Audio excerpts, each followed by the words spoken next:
পাকিস্তানের রাহিমিয়ার জেলায় রয়েছে এমন এক গ্রাম যেখানে শিশু থেকে শুরু করে বৃদ্ধ সকলেই ইউটিউবার।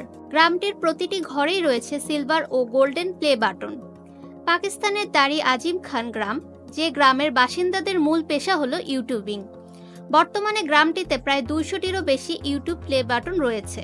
মূলত হায়দার আলী নামক এক যুবকের হাত ধরেই দারি আজিম খান গ্রামটি ইউটিউবারদের গ্রামে পরিণত হয়েছে। প্রায় বছর দেড়েক আগে হায়দার আলী হাসপাতালের চাকুরি ছেড়ে ইউটিউবিং শুরু করেছিলেন। তার প্রথম চ্যানেলের নাম হলো ইসলামিক বেজ।